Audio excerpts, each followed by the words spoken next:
శాఖ రెడ్డి గారు ఏంటి 2029 ఇంకా చాలా సమయం ఉన్నది, ఇప్పటి నుంచే మనమే గెలుస్తామన్న కాన్ఫిడెన్స్ జగన్మోహన్ రెడ్డి గారిలో కనిపించడం, 3 దఫాలుగా పర్యటనలకి రూట్ మ్యాప్ వేశారట. మరొకవైపు చిరంజీవి గారు కూడా ప్రత్యక్ష రాజకీయాల్లోకి వస్తారని జరుగుతున్న ప్రచార నేపథ్యం. ఓ పక్క పవన్ కళ్యాణ్ గారు ఇప్పటికే ఎన్డీఏలో తనదైన మార్కు వేసుకుని ముందుకు దూసుకుపోతున్నారు. ఒక్క తెలుగు రాష్ట్రాలే కాకుండా సౌత్లో కూడా వీళ్ళ ప్రభావం ఎక్కువగా కనిపిస్తున్నదని వస్తున్న ఈ నేపథ్యంలో 10-15 సంవత్సరాలు మేము కలిసే ఉంటాం, కుటుంబంతో ట్రావెల్ చేస్తామని చెప్పి ఇప్పటికే పవన్ కళ్యాణ్ గారు డైరెక్ట్గానే బహిరంగంగానే మాట్లాడారు. ఇది ఇప్పుడుతో అయిపోయేది కాదని. వాళ్ళు కలిసి ఉండగా ముందుకు సాగుతున్న నేపథ్యంలో వైఎస్ఆర్సీపీ సింహం సింగిల్ అనే నినాదంతో 2029 వర్కౌట్ అయ్యడం అన్నది సాధ్యమా? సార్ ఎంతగా చిరంజీవి గారు కాంగ్రెస్ పార్టీకి రాజీనామా చేశారా లేదా సార్? నాకు తెలియట్లేదు. పెద్దలు అయినటువంటి మన కేఎస్ ప్రసాద్ కానీ లేకపోతే కిరణ్ కానీ లేకపోతే మా కీర్తనమ్మ చెప్తే తెలుసుకుంటాను సార్. కేసీఆర్ గారు చెప్తే ఇంకా బాగుంటుంది. చిరంజీవి గారు పార్టీ నడపలేక ఈ రాజకీయాలు నా వల్ల కావురా బాబు అని చెప్పి ఆయన కాంగ్రెస్ పార్టీలో విలీనం చేయడం జరిగింది. ఏమండి అంటే ప్రచారం చేయడంలో తప్పులేదు కదా, రాజకీయాల్లో ఏదన్నా జరగవచ్చు. సార్ ఆగండి సార్, దయచేసి మీరెందుకు సార్, నేను చెప్పేది వినండి సార్ దయచేసి. ఒక్క నిమిషం సార్. కాంగ్రెస్ పార్టీలో నుంచి ఆయన ఇంతవరకు బయటకు వచ్చలేదు, కాంగ్రెస్ పార్టీకి ఎక్కడ రాజీనామా చేయలేదు. మీరేమో మీడియా ఛానల్లో చిరంజీవికి కేంద్ర స్థాయిలో పదవి. ఎస్ సార్, మేము మీ ద్వారా బీజేపీ పార్టీకి సలహా ఇస్తున్నాం సార్. చిరంజీవి గారికి ప్రధానమంత్రి పదవి, పవన్ కళ్యాణ్ గారికి ముఖ్యమంత్రి పదవి, నాగబాబు గారికి హోంమంత్రి పదవి, నిహారిక గారికి ఆరోగ్య శాఖ మంత్రి, వరుణ్ తేజ్ గారికి టూరిజం శాఖ మంత్రి, సాయిధరం తేజకి సినిమాటోగ్రఫీ, ఇలాంటి కేవలం మంత్రి పదవులు ఉంటే ఇచ్చి న్యాయం చేయాలని చెప్పి బీజేపీ పార్టీని సందర్భంగా కోరుకుంటున్నాం సార్. ఇంతకు మించి కోరుకుంటే ఏమీ లేదు సార్. ఇంకొకటి మీరు మాట్లాడుతున్నారు సార్, మీరు అప్పుడే రాజకీయ యాత్రలు అయ్యి పెట్టుకున్నారండి సార్. మా వైఎస్ఆర్ కాంగ్రెస్ పార్టీ మా పార్టీ కార్యకర్తల్ని మా పార్టీ స్ట్రెంత్ చేసుకోవడానికి, మా పార్టీని ఏదైతే క్షేత్రస్థాయిలో పటిష్టం చేసుకోవడానికి మేము చేసుకునే యాత్రలకు కూడా సమాధానం చెప్పుకోవాల్సిన పరిస్థితి వస్తుందంటే ఇంకేం చెబుతాం సార్ దానికి.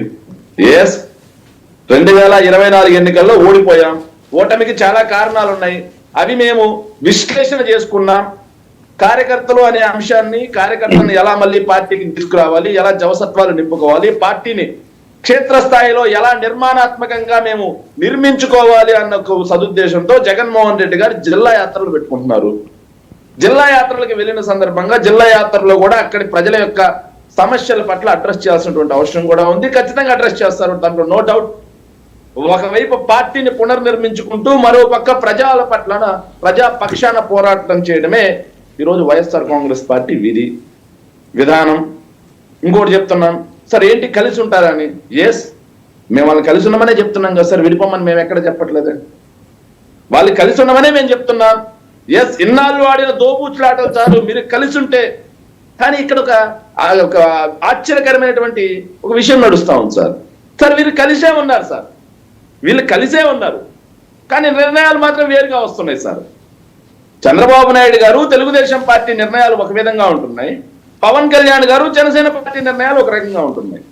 తెలుగుదేశం పార్టీకి చెందినటువంటి డిప్యూటీ స్పీకర్, తెలుగుదేశం పార్టీకి చెందినటువంటి హోం మంత్రి, తెలుగుదేశం పార్టీకి చెందినటువంటి ఎమ్మెల్యేలు ఏదైతే నిన్న కోడి పందాల సందర్భంగా, గుండాట సందర్భంగా, అదేవిధంగా ప్యాకాడల సందర్భంగా, క్యాషినోల సందర్భంగా, రికార్డింగ్ డాన్సుల సందర్భంగా వాళ్ళు వాటిని ప్రోత్సహిస్తూ బరువుల దగ్గరే తిరుగుతా ఉన్నారు. క్యాషినోలు ఏంటి? క్యాషినోలు ఏంటంటే మీరు ఆంధ్రజ్యోతి పేపర్, ఈనాడు పేపర్ చదివితే బాగా తెలుస్తుంది సార్ ఎక్కడ జరిగేది క్యాషినోలు అనేది.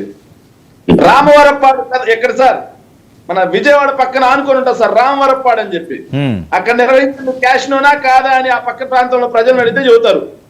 పెనుగంచిపోలు తిరుపతమ్మ సాక్షిగా సార్ అక్కడికి వెళ్ళి అడిగితే అక్కడ క్యాషినోలు నిర్వహించారా లేదా అని చెప్తారు, లేకపోతే ఈనాడు పేపర్లో రాశారు. అంటే క్యాషినో అంటే ఎక్కువగా వినిపించేది గుడివాడ, కొడాలి నానిగారు ఇది కదా, ఇక్కడ కూడా జరిగినాయి అవి. అవునవును, బాగా జరగని అంశాన్ని జరిగినట్లుగా సార్. ఎంత దారుణం అంటే నాకు ఒక సెక్షన్ ఆఫ్ మీడియా రాసింది, నాకు బాగా నవ్వొచ్చింది సార్. ఆ రోజు 500 కోట్ల రూపాయలు 3 రోజుల్లో జరిగాయి, ఇంతటి దోపిడీ అని చెప్పి ఇదే మీడియా ఛానల్ రాశాయి సార్. ఇదే అధికార ప్రతినిధులు వచ్చి మాట్లాడారు సార్. కానీ నేడు కేవలం 2 జిల్లాల్లో సార్, 2 జిల్లాల్లోనే 2500 కోట్ల రూపాయలు చేతులు మారాయని చెప్పి గర్వంగా రాస్తున్నారు సార్. గర్వంగా రాస్తున్నారు సార్. మీరు ఒక్క నిమిషం టైం ఇవ్వాలి సార్. ఈ రాజ్యం ఎంత సుభిక్షంగా ఉందంటే సార్, మీ రాజ్యం ఎంత సుభిక్షంగా ఉందంటే పేదవాడి బొచ్చలో చల్లని 1000 రూపాయల నోట్లు పడతా ఉన్నాయి సార్. ఈ రాష్ట్రం ఎంత ఈ రాజ్యం ఎంత సంక్షేమంగా ఉందంటే సార్, ఎంత సురక్షితంగా ఉందంటే, ఏదైతే జూదం అనేది బహిరంగం అయిపోయింది సార్. పోలీసులు ఎక్కడా పట్టించుకోరు, పోలీసుల రాజ్యం లేదు అని ప్రకటిస్తారు సార్ వీళ్ళు. ఆఖరికి స్కూల్స్ లో సార్, స్కూల్స్ లో జూదం జరుగుతుంది సార్, గుండాట. స్కూల్స్ లో ఏదైతే కోడి పందాలు. కానీ జనసేన పార్టీ వాళ్ళు మాత్రం వీటికి మేము దూరంగా ఉన్నామని చెప్పి వాళ్ళ సభ్యుల్ని సస్పెండ్ చేస్తా ఉన్నారు. కీర్తన గారు, ఇవన్నీ మీరే నోట్ చేసుకోవాలి. ఇద్దరు అధికారంలో ఉన్నారు సార్. ఓకే, ఇంకోటి కూడా నడుస్తుంది సార్. ఈ రోజు నేను ఇప్పుడే వార్త చదివాను సార్, ఇంకోటి కూడా నడుస్తుంది సార్. చెప్పండి. ఇక్కడ క్షమాపణలు చెప్పడంలో ఒకరికొకరు పోటీ పడుతున్నారు సార్. మొన్న తొక్కిసలాట్లో చనిపోయినప్పుడు పవన్ కళ్యాణ్ గారు 2 చేతులు జోడించి శిరస్సు వంచి మీ అందరికీ క్షమాపణ చెబుతున్నాను అని చెప్పేసి ఆయన మాట్లాడారు సార్. కానీ ఈ రోజు దానికి ఆయనకు పోటీగా సార్ లోకేష్ గారు మళ్ళీ బయటకు వచ్చారు సార్. విజయవాడ కనకదుర్గమ్మ గుళ్ళో అధ్వాన పరిస్థితులు ఉన్నాయి, వీటికి మేము మనస్ఫూర్తిగా 2 చేతులు జోడించి నేను క్షమాపణ చెబుతున్నాను అని చెప్పి ఈయన కూడా క్షమాపణల పర్వానికి వచ్చాడు సార్. ఇది ప్రజల యొక్క సమస్యలని తీర్చే ప్రభుత్వమా, ప్రజలకు సమస్యలు రాకుండా చూసుకోవాల్సిన ప్రభుత్వం, లేకపోతే క్షమాపణలు చెప్పే ప్రభుత్వం? ఓకే విజయ్, ఇంకొక మాట అంటా ఉన్నారు, మీకేంటి అప్పుడే ఎంత కాన్ఫిడెంట్ అని. ఎస్, ఎందుకంత కాన్ఫిడెంట్ అనేది మొన్న సంక్రాంతి సందర్భంగా గ్రామాల్లోకి వెళ్ళి ప్రజలను పలకరించి ఉంటే ఎందుకు ఇంత అనేది ఉండేది సార్. ఇంకొక మాట కూడా చెప్పాలి సార్. ఇక్కడ మా తెలుగుదేశం పార్టీ తెలుగు యువత మా మిత్రుడికి ఈ సందర్భంగా చెప్పాలి సార్. నేను 2020-21 తెలుగుదేశం పార్టీ సంక్రాంతికి సంబంధించినటువంటి అఫీషియల్ వెబ్సైట్ లో చూశాను సార్. ఏదైతే ఫేస్బుక్ కానీ ట్విట్టర్ కానీ, పేదవాడు పండగ చేసుకోవడం జగన్మోహన్ రెడ్డి గారికి ఇష్టం లేదా? అనాదిగా వస్తున్నటువంటి సంక్రాంతి కానుకను కూడా పేదవాడికి దూరం చేసి, పేదవాడి పండుగను దూరం చేసినటువంటి ప్రభుత్వం ఇదని చెప్పారు సార్.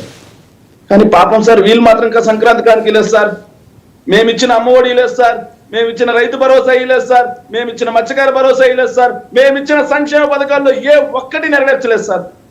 కానీ వీళ్ళు మాత్రం ఈరోజు సంక్రాంతి పండుగ చేశారంట సార్. ఓకే రైట్ విజయ్, ప్రజల్లో ఆల్రెడీ వ్యతిరేకత స్టార్ట్ అయింది. ఏ నలుగురు కలిసినా కూటమి ప్రభుత్వం గురించి ఇంత దారుణమైన పరిపాలన, ఇంత అరాచక పరిపాలన అని చెప్పి మాట్లాడుకోవడం మొదలైంది సార్. ఓకే విజయ్ ఏంటి మీ పార్టీ శ్రేణులే డిప్యూటీ సీఎం